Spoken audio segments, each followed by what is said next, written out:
So, we have been talking about God for some time, and today we will take up the question whether God is everywhere. So, is God everywhere? What do you think? God is everywhere. So, this is one of the most popular beliefs that we have about God, that God is everywhere. Now, we will examine this a little. So, the first question is God a being or a thing? Is God a being or a thing? From what we have understood until now, is God a being or a thing? No, he is not a being or a thing, but he is a source of energy that we all need. So, when we say source of energy, what energy is it that we are seeking from God? So, this word energy is actually what gives rise to all the confusion. Okay, so we will have to examine this. When we say energy, then it sometimes gives us an idea that God is some kind of, you know, uh, energy of maybe of a nuclear kind or a thermal kind or a chemical kind or I don't know what kind. So what is that energy that we are talking about when we say God is the source of energy? So, because it the same applies to the soul as well, because when we say a soul is energy, so we understood that when we say a soul is energy, then what we mean is that I'm an energy of knowledge, purity, peace, love, happiness, bliss, and power. And then I lost energy, right? So, when we say God is the source of energy, what we mean is we get knowledge, purity, peace, love, happiness, bliss, and power from God. Right? Now, when we say this, what we have to understand is there are two kinds of energies that we are actually talking about without stating them. One is conscient energy. Another one is inconscient energy. To simplify it, Jad or Chetan. We have these words Jad and Chetan. Now, what does Jad mean? Jad means actually it's a thing. So, even things are five elements of nature, are energy. So, when we say Jad, it means that God is a thing. And when we say Chetan, so God is a being. So, I, the soul, am also energy. God is also energy.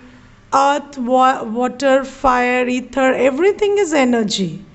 But these two energies are not the same kind, because when we say Jad Satta, it means that that one that we are talking about is not capable of creating thoughts and feelings. And when we say Chetan Satta, it means that the one we are talking about is capable of creating their thoughts and feelings. Now, the word to underline in this is creating, because even Jad Satta can absorb energy. Water absorbs energy. Yes, food absorbs energy. If you place a plant in a room where there is constant meditation, then the plant grows well.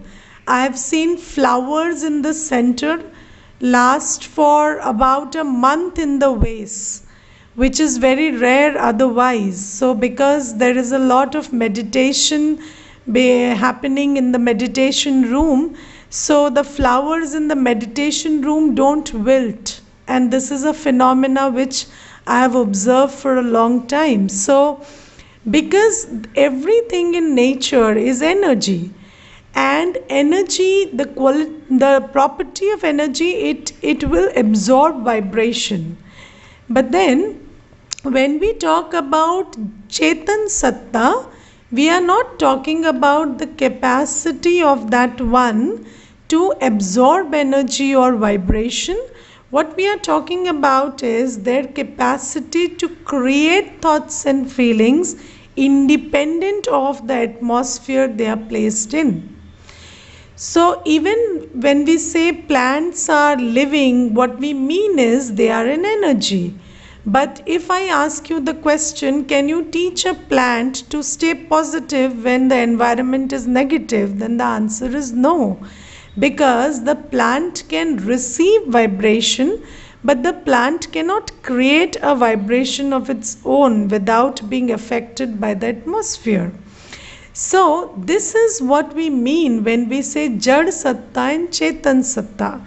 So, just like in the description of the soul, we came to this fact that a soul has a mind and buddhi, which means that a soul can create thoughts and create feelings. And God likewise also is a supreme soul. So God is anyways a soul, right? So when we say God is a soul, God is not a thing, because when we say a thing, it actually means Jad Satta. And when we say being, it means Chetan Satta. So God is not Jad like the air or the water. God is a being like you and me. I and you are beings independent of the body. Do you get that? Yes. So you are a being in a body. The body is Jad. You are the life force in the body. You are the being in the body. And that's why the body moves, the body does things, because you are the one driving it. So similarly, God is also a being which has a who has a mind and intellect, man and buddhi. So God is not a thing, God is a being. And when we say energy, we use this word energy across the board. So everything is energy. So then we don't differentiate between conscient energy, Chetan Satta, and Jad Satta, which is inconscient energy. So we have to understand this basic difference. Now, God is a being like you and I am a being. Now, I will tell you a story in our history which will make it very clear for you that we are beings in bodies. So, I don't know if you have heard about Adi Shankaracharya. And Adi Shankaracharya had this siddhi that he could leave his body and enter another body. And this is not mythology, this is history. So in India, there is also this tendency to not distinguish between mythology and history.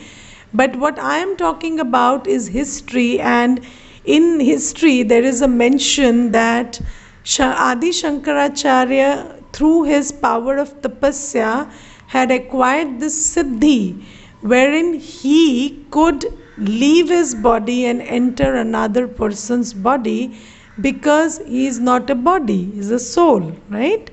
So once he got into an argument or a debate with a learned woman, and that woman asked him, okay, so you are a vidwan, so you tell me, what do you mean by grihast ka sukh? Grihast ka sukh kya hota hai? So that woman asked Shankaracharya. Now Shankaracharya, because he was a sannyasi, he was not able to answer that question.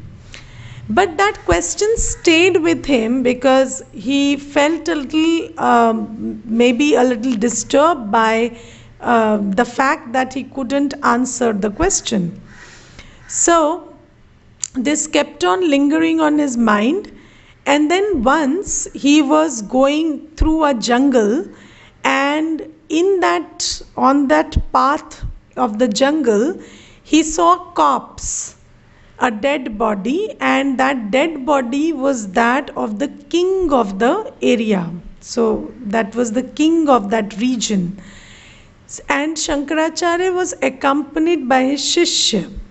So he suddenly had an idea, and he told his Shishya, I will leave my body, enter the body of the king, and go to the Raj Mahal and see what Grihast is all about.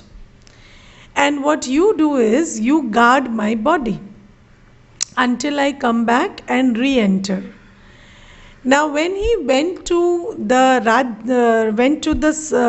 king's palace, in a matter of minutes, the people who were there in the king's palace, his advisors and his ministers, came to recognize that this fellow is not the king.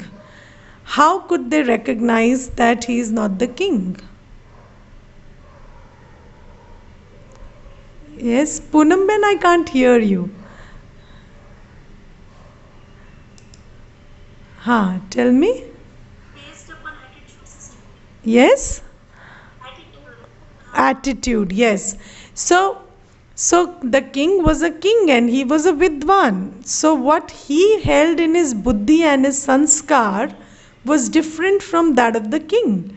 And what you have to understand is a soul is with a mind and intellect and sanskar.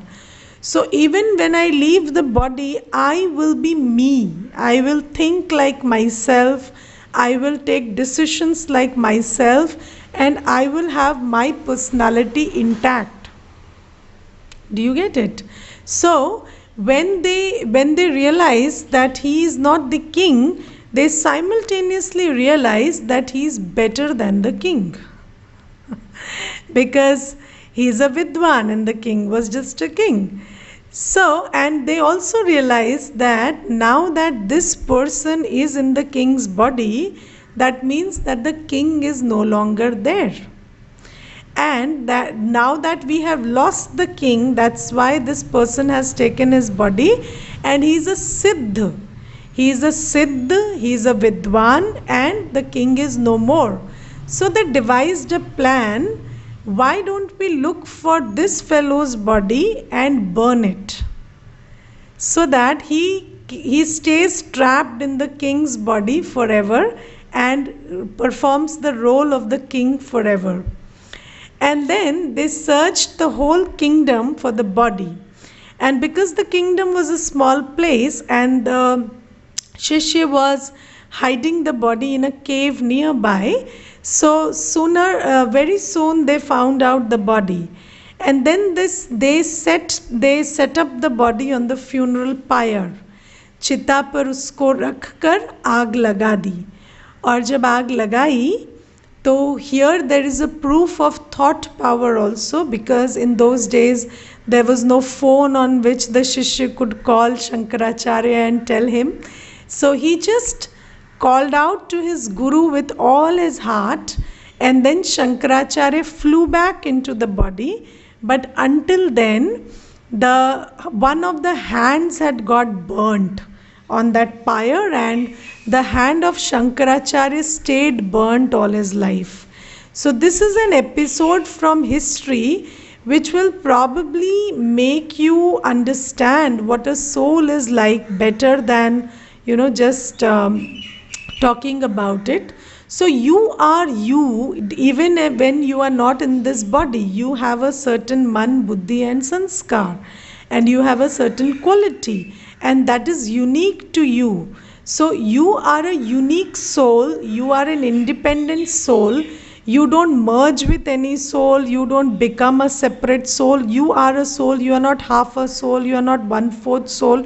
You are a full soul always with the man, buddhi and sanskar. So this is something that we need to understand. Now when we talk about God, God is a supreme soul. So God is anyways a soul with a man, with a buddhi and with a sanskar. And when we say he is Gyan ka sagar, so we are talking about the buddhi of God. So he holds that Gyan which is not available to us, which was not available to us, but now it is. So that is God's buddhi. So he is Gyan ka sagar in his buddhi. In his mind, he is Prem ka sagar, Shanti ka sagar, Pavitrata ka sagar. And in his sanskar, God is always a giver. So God doesn't become a mangta. We become a mangta, right? So earlier we were also a devta, that is, we must, when we were full, we must have this idea that I want to radiate or give. But now, as soon as we meet somebody, the first thought is, what can I get from this person? So we have become a mangta. You understand this? So from a devta, we become a mangta. So there is a journey we perform because we take birth and death. But God doesn't come into the cycle of birth and death, so He doesn't deplete Himself, so He is always a giver. That is why we say Sada Kalyankari for God. Okay, so this is God. Now, God is not a thing, He is a being, and He is neither a he nor a she, because he and she are pronouns used for the body. The body has a gender. But because we don't have a pronoun for somebody who doesn't have a body, so we go with he. Okay. So God is not a he or a she because he doesn't have a body, but we use a he because we don't have a pronoun for somebody who doesn't have a body. So God is a being, and God is a being with a man, buddhi, sanskar. Now when he is a being, now answer, can a being be everywhere? Can a being be everywhere? A thing can be everywhere, but a being cannot be everywhere. Right?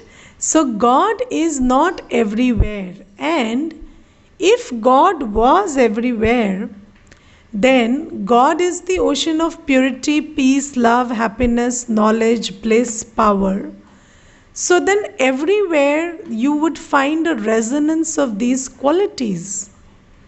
But then we don't find that there is knowledge, purity, peace in the atmosphere or in people right now. So why it is so is because God is not everywhere. And when we talk about God, there is a very good analogy to understand God. God is more like the sun. So you see, just like the sun is somewhere, sun is not everywhere, but you can have access to the light and warmth that the sun radiates anywhere you want. Right? You can have access to the light and warmth of the sun anywhere you are sitting, provided what? Provided you keep your doors and windows open.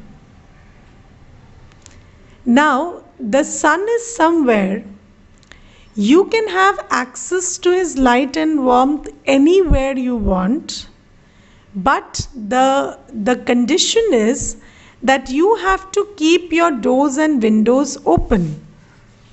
If you close your doors and windows and keep complaining that the sun is not there and I can't feel the sun, I don't have access to light and warmth, can the sun help you? Can the sun help you?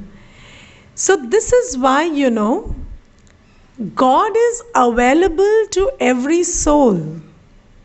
Every soul can have access to God's knowledge and qualities, but there is this question of connecting with God. Because although you can have access anywhere, anytime you want to God's virtues, God's powers, but you have to open your doors and windows to do so. Okay. Now, what are the doors and windows that we are talking about? So, what we are talking about is when a soul is trapped in body consciousness, when a soul is trapped in body consciousness, you can't have access to God. Right? Now, what do we mean by when a soul is trapped in body consciousness? It means that when you think you are a body, you can only think of material things. Right? Yesterday also we discussed this thing where I said, when you think you are a teacher, you will think of the student. When you think you are a mother, you will think of the child. When you think when you think you are a king, you will think of the subjects, right? So it depends on you how you tune into yourself, and that determines who you will have a natural connection with. So the frequency in which you tune in inside yourself determines your access to the one outside. So until and unless you tune into the frequency of a soul that I am a pure, peaceful, blissful point of light, and all I need is love, peace, purity, bliss, power and knowledge, and when I'm full within, then I can radiate it outside and take care of my material dimension. When you are not in this awareness, then you can't have access to God. So this is what we mean by when a soul is trapped in body consciousness, you can't have access to God. In the Gita, it is said, देह सहित देह के सब धर्मों को भूल अपने को आत्मा समझ, तुम मुझे याद करो तो मैं तुम्हें तुम्हारे पापों से छुड़ा दूंगा. है ना?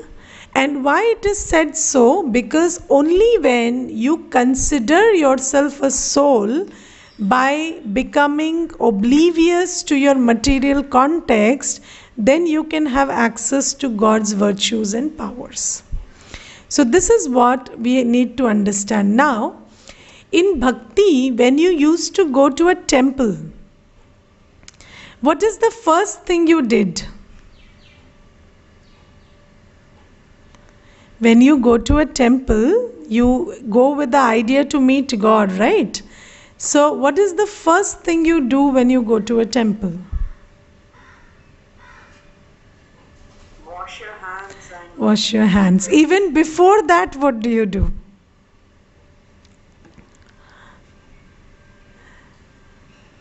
You take off your slippers. yeah. Yes? And then Pandit ji will tell you कि बेल्ट भी उतार दो और जो भी चमड़े का है, पर्स अगर चमड़े का है तो उसको भी उतार दो.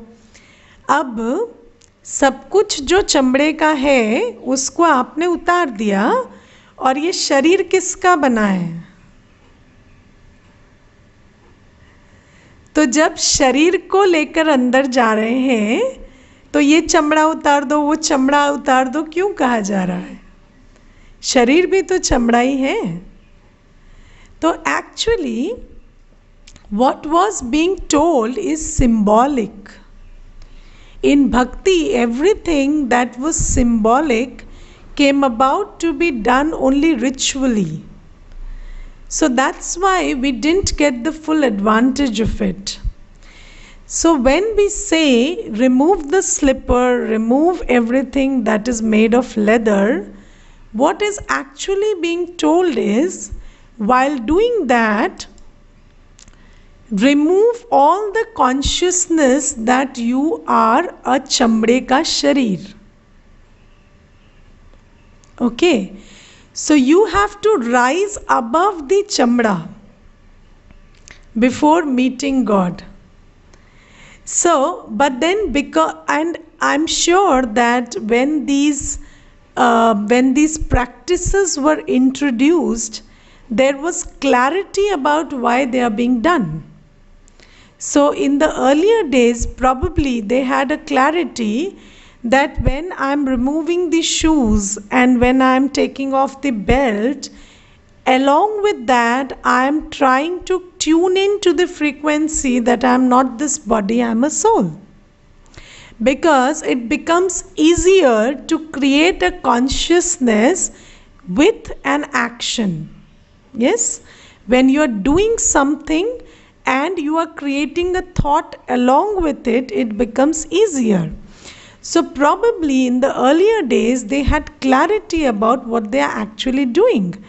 But then slowly we just kept doing and we kept replicating what other people are doing, but that whole message about why it is being done got lost.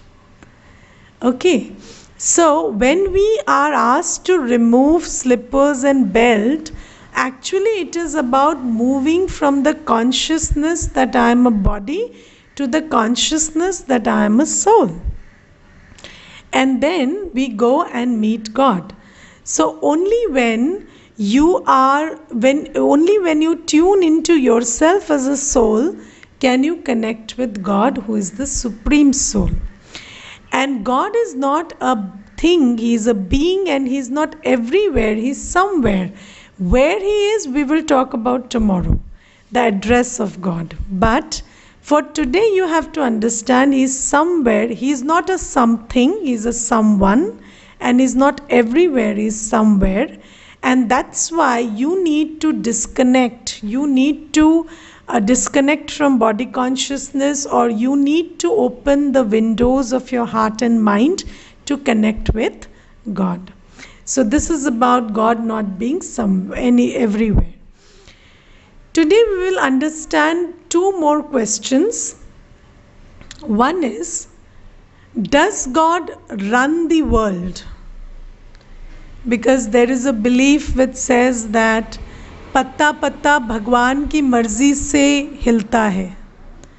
इस दुनिया में जो भी कुछ होता है वो भगवान की मर्जी से होता है.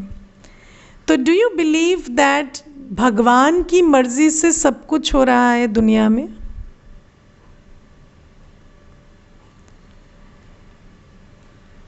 What do you think?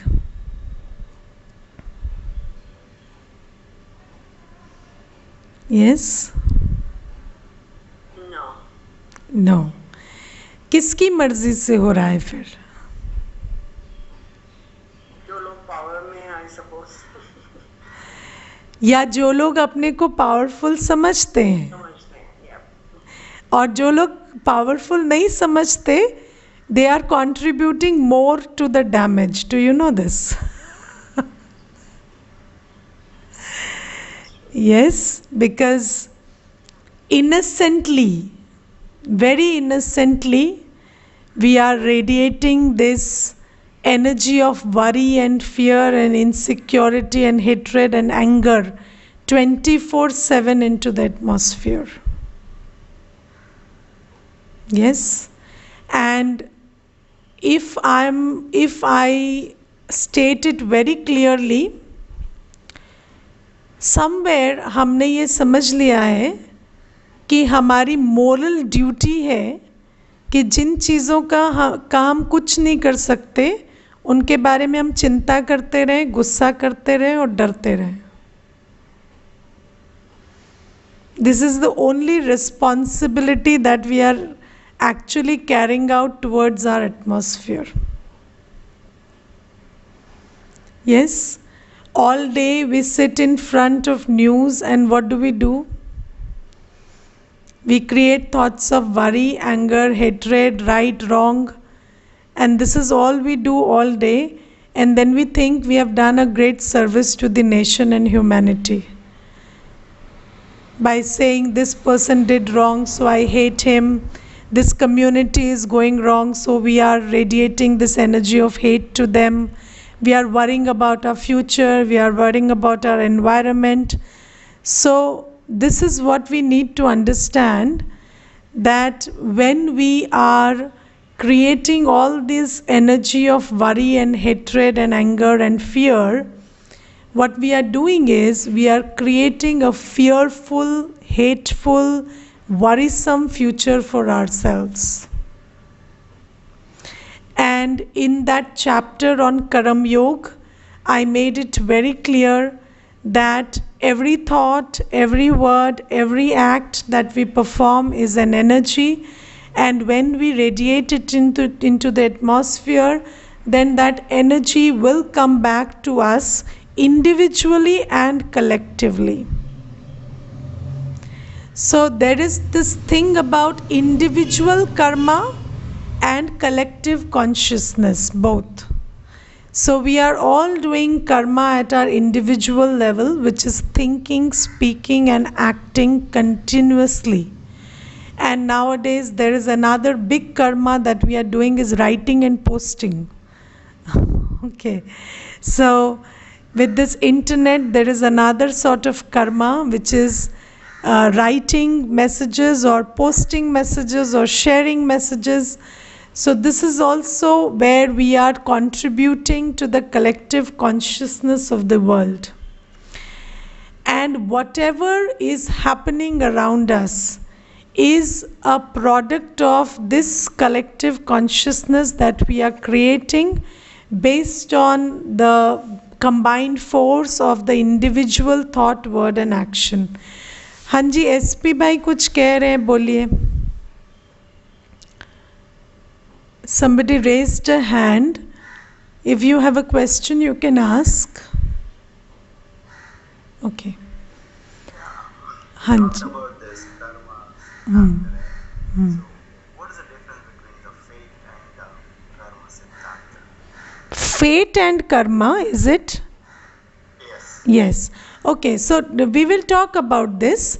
So there are so many things that we'll talk about. First is karma, then there is destiny, then there is the role of God. Yes.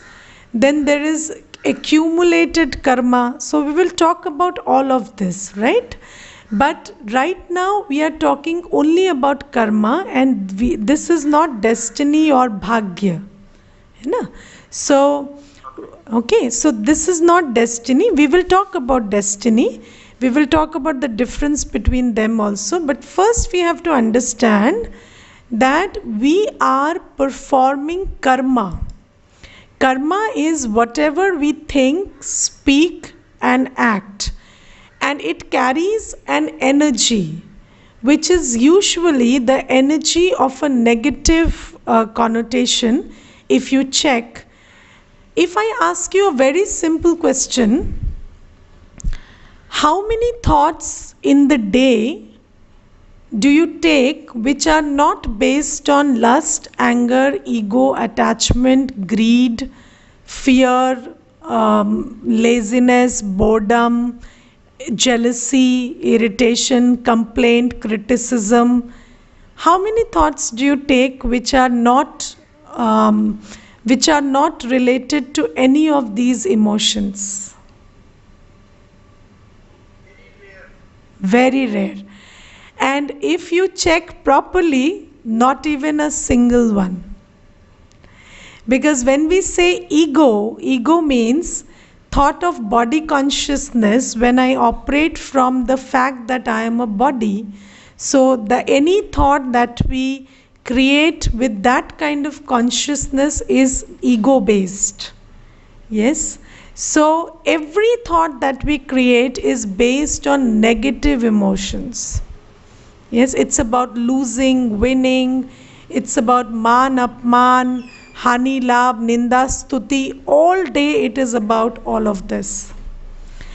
And it is either about desire or expectation or this or that. So these are the kinds of thoughts we create all day.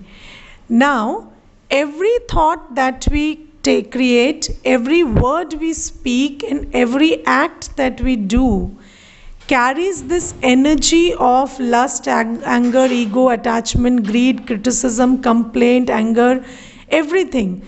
So these things, these thoughts, words and actions stemming from this place, what kind of karma is it making? It is not creating very good karma. Do you get it? So, And how do you know whether something is good karma or not? Whenever you experience sorrow, it is an indicator that what you are doing is not good karma. And these days, nothing is making us happy because we are doing everything infested with this kind of energy.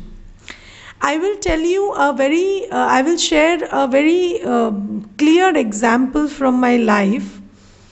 So, because even when we come to Gyan, we don't really know how to do good karma. So we come with that same consciousness, and then we learn Gyan and we start sharing Gyan. So it's a journey, and very slowly, very gradually, you figure out what's actually going on, right? So in the initial years when I was sharing this Gyan, so although I was sharing Gyan, obviously it was not a very soul conscious state, and it takes a lot of time and practice to get to this soul conscious state.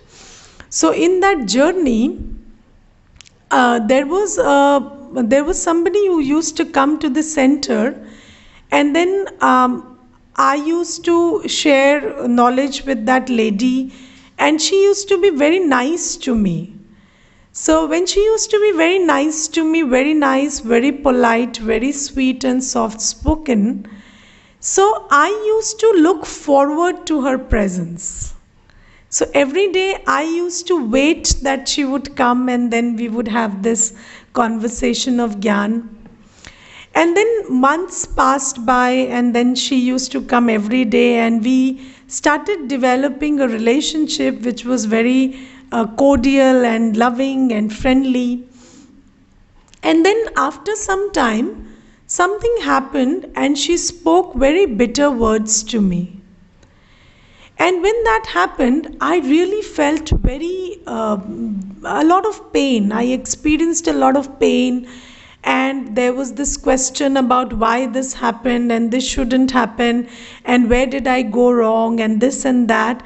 And especially what I'm talking about is the sorrow I experienced. And then I checked that if I am doing good karma, I am sharing Gyan, which is good karma, I am helping that soul discover herself, and I am helping that soul connect with God. Then if I am doing karma of such good nature, why should I experience sorrow? And then in my meditation, I checked very deeply, and then I discovered that why I am experiencing sorrow is because I am sharing Gyan, but then I have got attached to this soul. So because when she came, I did not remember that this is a soul on a journey, and I am a soul on a journey, and I am sharing what I took from God, and I am giving it to the child of God who deserves it. So I am not giving what I have, and I am just sharing what I take from God and give it to God's child. So when I started doing it directly, that is, I started engaging with that soul based on her qualities and based on this thought that this is a nice woman and she is nice and sweet and polite. So then I got attached to that one. And then there was this expectation that I would always get this supply of sweetness and love from the soul. And when there is attachment, there is expectation. And when there is expectation, there is disappointment. So although I was teaching how to not get disappointed, I ended up being disappointed. So what I am trying to tell you is sometimes intention or energy behind what you are doing is even more important than the action you are doing. Because the action could be very nice, it could be something as nice and pure as sharing Gyan. But then if the energy behind it is that of attachment, then we will experience sorrow. So all day we are thinking, speaking and acting out of ego attachment. मैं कर रहा हूँ, मैं कर रहा हूँ, मैं कर रहा हूँ. तो मैं कर रहा हूँ तो जब मुझे recognition नहीं मिलेगी तो खराब लगेगा ना. ठीक है. So all this is giving rise to negative karma. मैंपन, मेरापन. Ego is मैंपन, attachment is मेरापन. And when you do anything out of मैंपन and मेरापन, then it cannot give you happiness. Because happiness is the product of pure karma. Okay, good karma. Now here I will tell you what is pure karma and what is impure karma. So when you perform karma with souls directly, then you operate out of मैंपन and मेरापन. Directly means मैं सुना रही हूँ, आप सुन रहे हैं. मैं दे रही हूँ, आप ले रहे हैं. यदि मैं इस चेतना में ये क्लास करा रही हूँ तो मैं मैंपन से करा रही हूँ. और इस मैंपन में there is a subtle programming that you owe me something because I am sharing this ज्ञान with you. Because मैं कर रही हूँ और आप रिसीव कर रहे हैं तो आपको रिटर्न देनी पड़ेगी. And I have sown that seed of expectation in my mind. Do you get it? मेरापन, ये मेरा है, ये अच्छा है, ये मेरा स्टूडेंट है, ये मेरा बच्चा है, ये मेरी वाइफ है. तो जब मेरा की वजह से मैं करा रही हूँ तो फिर जो मेरा है उसकी भी कोई ड्यूटी बनती है, उसको भी करना पड़ेगा. So when you come into direct karma with souls, with matter, that is called vikarm or impure karma. And when you come into indirect contact with souls, what is indirect communication? When you keep God in between. Now, how do you keep God in between? You always realize that I have all my relationship with God. Whatever I have is because I have been given that to me by God. And I am only sharing what God has given me. So I am not sharing what I have. Okay? And every soul is God's child, so I cannot choose that I will share with this one and not with this one, because every child of God deserves what God needs to share with them.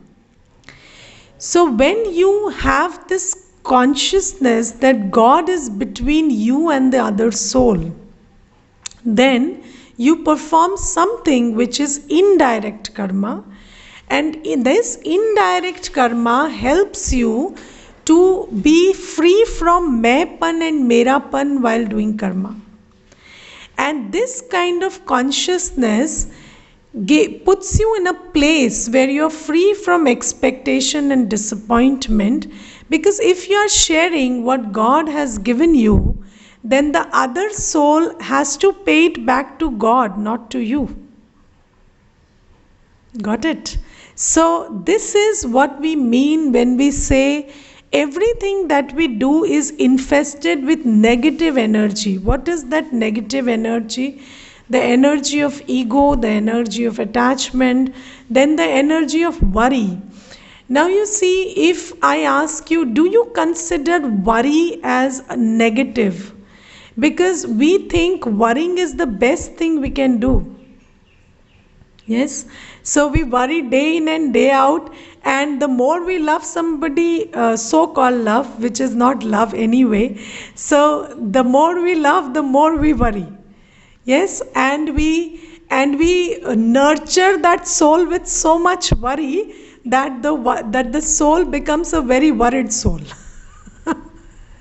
So all our children, everybody around us is not getting empowered or not coming to a place of inner power because we are nurturing them, or rather doing the opposite of nurturing by worrying about them all day. And just uh, just examine within yourself, when you worry about somebody, do you create a very nice picture about their future or about their present? You are creating a picture of doom for them. And when you are creating that picture within yourself, you are empowering their future in that way. You are giving your energy to that kind of a future for that soul. So, in fact, all this worrying is so counterproductive, but we are doing it all day. So, we are operating with maipan, we are operating with merapan, we are worrying, we are being afraid, and in doing all that, we are creating a visual of doom for the soul that we love so much. And then we don't understand that all this is negative karma. And we think that only if I abuse somebody or I stole something, that is negative karma. But no, we are creating negative karma every second of the day, if we check. And that is why this whole world where it is a product of the collective consciousness or collective actions of each one of us. And that is why we can't say that God operates this world. This world is very much our creation, right? So भगवान दुनिया नहीं चलाते, दुनिया हमारे कर्मों से चलती है, ठीक है? इवन पत्ता पत्ता भी हमारे कर्मों से चलता है. And you can see how nature is reviving itself when we have withdrawn a little. Yes, so पत्ता पत्ता भी हमारी ही मर्जी से चल रहा था, हिल रहा था, इसीलिए आज वो डिफरेंटली चल रहा है. अगर ऐसा होता कि भगवान करते तो फिर ये हमारे कर्मों का या हमारे इस नेगेटिव कर्म के विड्रॉ करने का इतना सुंदर असर नेचर पर हमें अभी दिखाई नहीं देता. तो God doesn't run the show, we run the show. Now the other question is, does God create the world? He doesn't run the world, okay, but does God create the world? So what do you think? God creates the world. So mostly God is called the creator, so we think that God creates the world. But today I will ask you a very simple question which will make it very clear whether he does it or not. So, if you look around, this world means three things: souls, matter, and God. Souls, matter, and God. This is all there is in this world. Can you think of something which is a fourth not covered in these three, which is there in the world?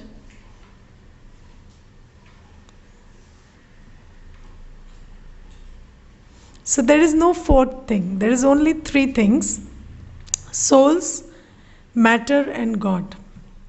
Now, about matter, science has made it clear that energy can neither be created nor destroyed. It can only change from one form to another. Yes? So you don't create matter. About souls and God, it is said Atma or Paramatma Ajar, Amar or Avinashi hai. So souls and God are never created, never destroyed. And this whole world is nothing but the interplay between souls, matter, and God. And if it is so, and if all the three participants in this show are never created, never destroyed, then why do we think about the creation and destruction of the world? So the world is never created, never destroyed. It is a continuous, eternal drama. That is why we have these words like eternity. Yes, and I will tell you one thing. Eternity is one of the most difficult concepts for the human intellect to internalize. We use this word eternity, but we don't understand eternity because we are fixated with linear thinking. What is linear thinking? We always tend to think that everything has a beginning, middle, and end. We cannot conceive of something which doesn't have a beginning, middle, and end. In our internal programming, because we have always done linear thinking, we don't understand eternity. And that is why there is this incessant quest to find a beginning, middle, and end to everything. And that is why science has been trying for years together to put a finger on what's the beginning of the universe, what's an end to the universe. But the thing is, it doesn't have a beginning and an end. This is called Kudrat. What is Kudrat? कुदरत में आत्माएं, परमात्मा और 5 तत्व हमेशा रहते हैं. They are eternal. They only keep changing form and shape. So, and about this change of form and shape, there is this law called the law of entropy, which says that everything moves from an organized to a disorganized state. हर चीज़ नई से पुरानी होती है जब हम समय चक्र में आते हैं, और फिर पुरानी से नई होती है, नई से पुरानी, पुरानी से नई. ये सृष्टि का नियम है. इसके अलावा इस सृष्टि में कभी कोई क्रिएशन या एंड नहीं होता. It is an eternal world drama. So now that we understand it, we know that we are always there, only in some form or the other, which is earlier we were in our divine form, now we are not in our, we are in our not so divine form. But then we have to rise up to the occasion and then become again divine. So this is how it goes on. It keeps changing from one form to the other with time, but there is no beginning, no end. So God doesn't create the world. God is also a participant in this world drama. And God doesn't create the world. God doesn't run the world. Now I will give you a hint about the role of God and souls. So our role, what we do is, we make this dunya nayi se purani, and then we take the help of God to make it purani se nayi. So this is the role that we play independently. हम नई से पुरानी बना देते हैं, and then we call out to God, and then God comes and then He teaches us इसको नई से इसको पुरानी से नई कैसे बनाना है. This is all about what's going on in this world, nothing more, nothing less. Okay, so you reflect on these questions and try to imbibe this truth that you are getting today, so that you are able to understand God in the true perspective. And tomorrow we will take up the question of destiny and karma and God's role in more detail. Okay, so today we covered God is not everywhere, God doesn't create the world, God doesn't run the world, and in some ways tomorrow we will see also where God lives. Okay, Om Shanti. Let's meditate for a few seconds and then we will stop.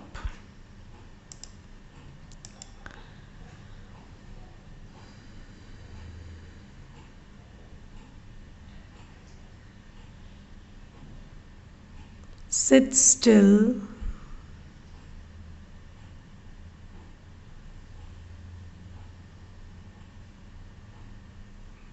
As my body calms down,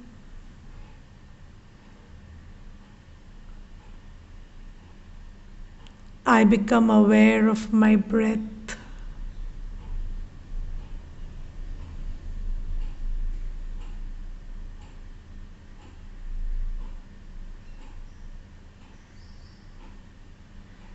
As I observe my breath, my body starts to relax.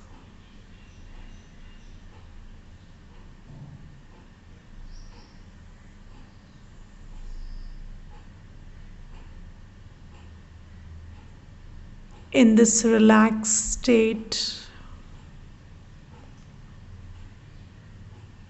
I become aware of myself, the point of conscient energy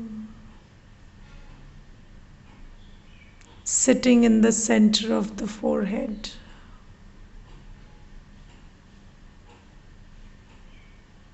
I am the thinking, experiencing being in this body. I am the driver of this vehicle called the body.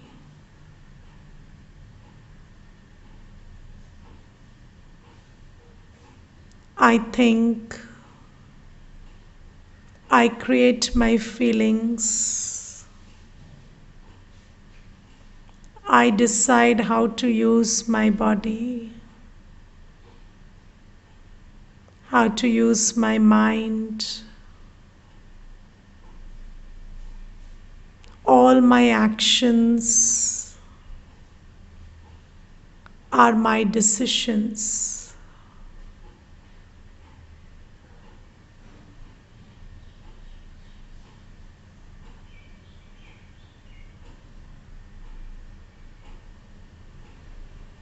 I am a pure being.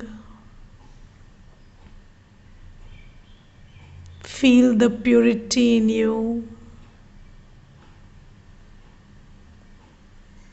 Purity in the form of divine white light is contained within you, the soul.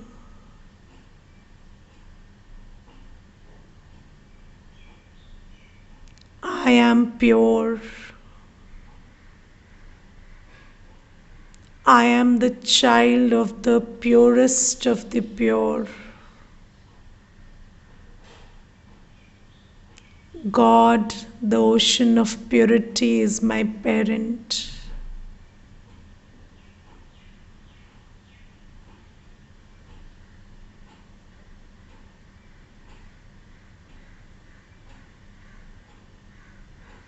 I am the blessed and fortunate child of God.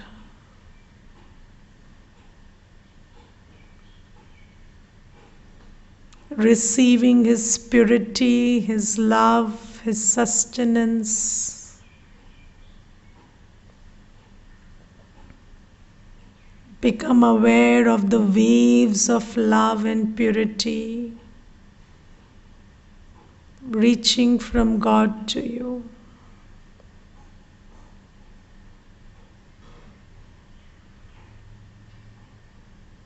I am that blessed child of God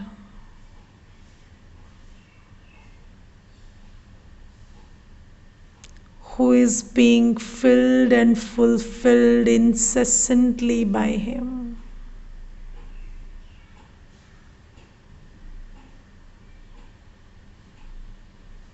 When I interact with souls, I know I am sharing my blessings received from the Almighty.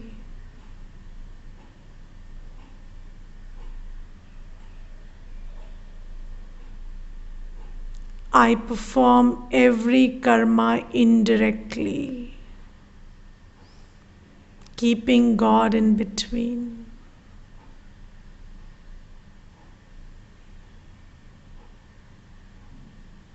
Whatever I share are the sharings that God has given me.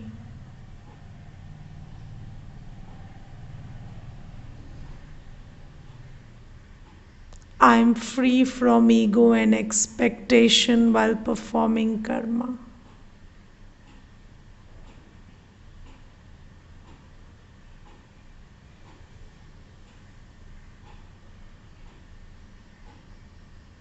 This is such a beautiful way to live life.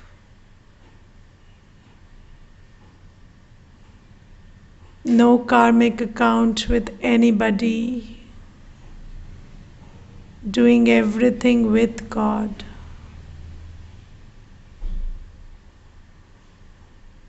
Sit in this feeling for some time. I take from God and share with everyone else.